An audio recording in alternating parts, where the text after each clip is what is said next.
We are having some technical difficulties, which is totally understandable when you try to do, ad hoc reporting and getting information to you as fast as we possibly can and making sure that it's accurate at the same time. So Donald Trump is on the line. I mean, we know him as the man behind lots of real estate in Manhattan, and of course, Donald, I understand you were actually a witness to what happened this morning. Well, I have a window that looks directly at the World Trade Center, and I saw this huge explosion. I was with a group of people, and I really couldn't even believe it. And even, I think, worse than that, for years I've looked right directly at the building. I'd see the Empire State Building in the foreground and the World Trade Center in the background, and now I'm looking at absolutely nothing. It's just gone, and it's just hard to believe. Donald, Alan Marcus here.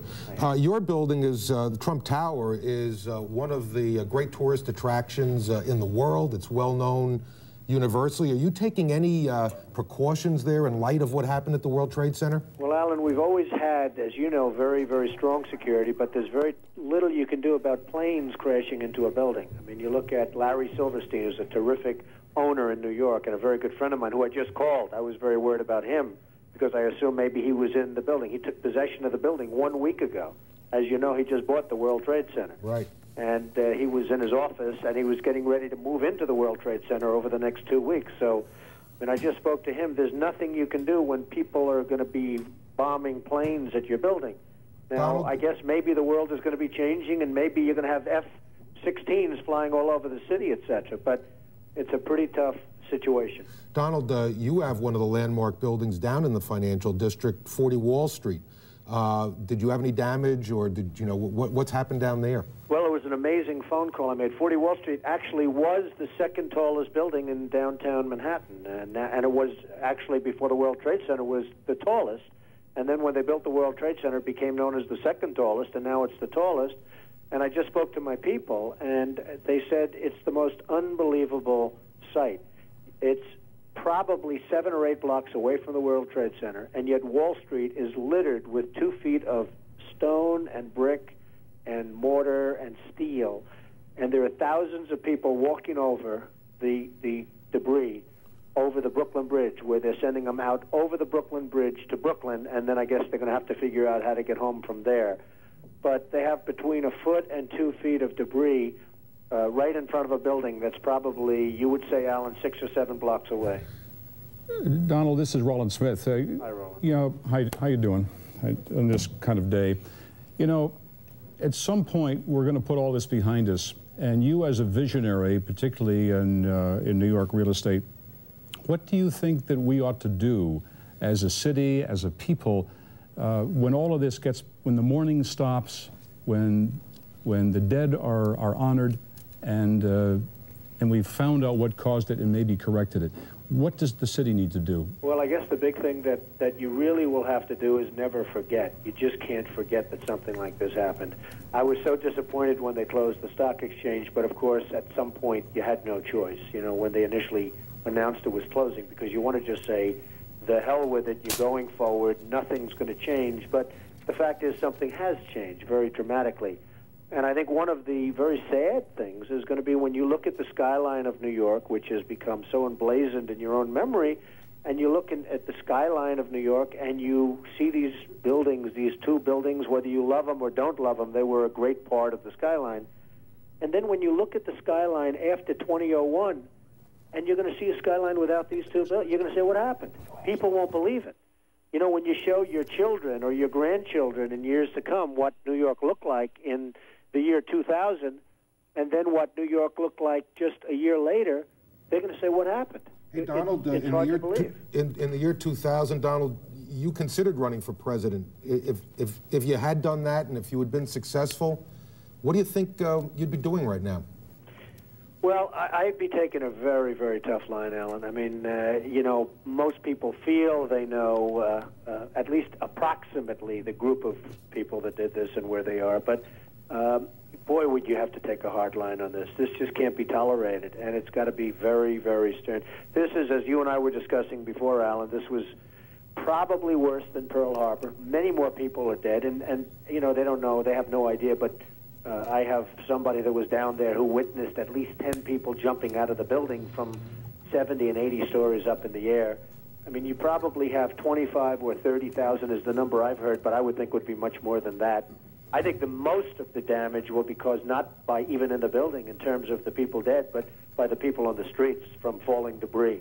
Donald, you're probably the best known builder, particularly of great buildings in the city.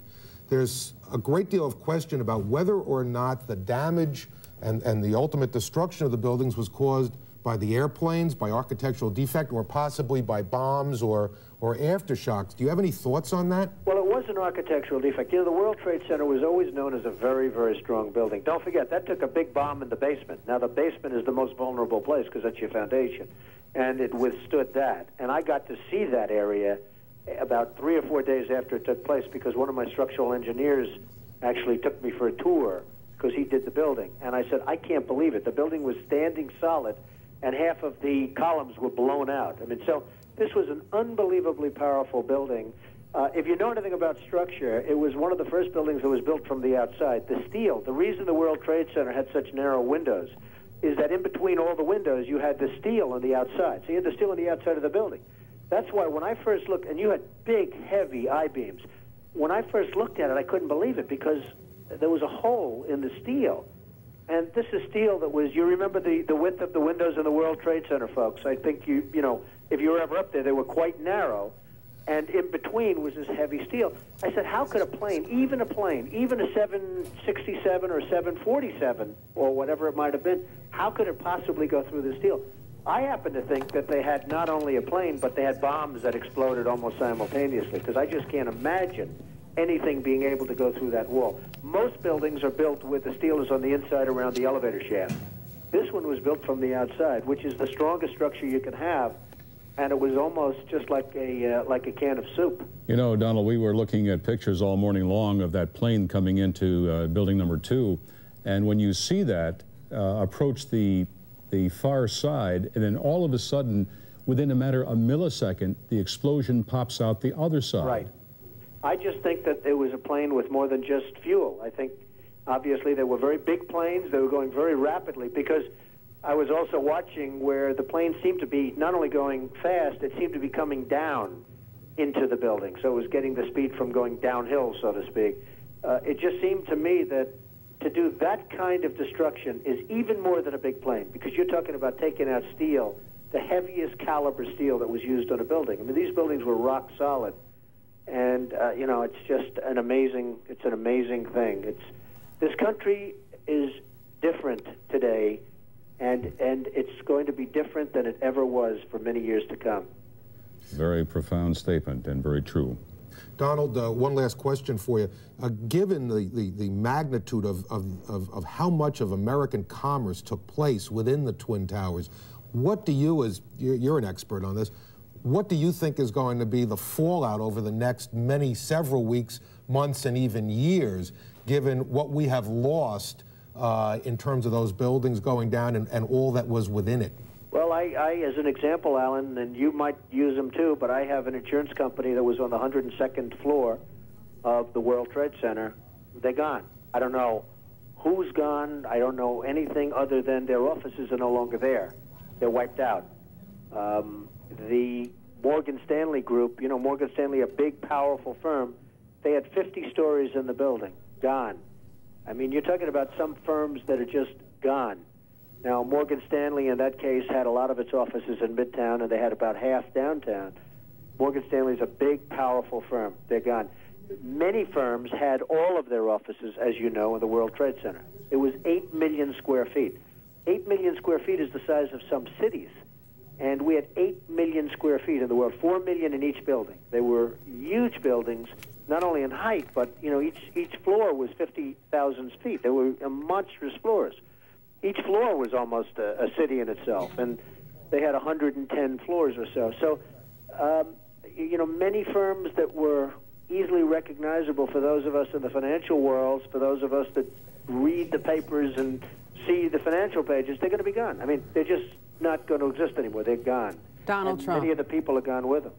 Donald Trump, thank you so very much for joining us. Thank you all. We really appreciate it. Thank you. And Same you too. to you. You too. Our prayers are with everyone. Joanne Pileggi is going to bring us up to date.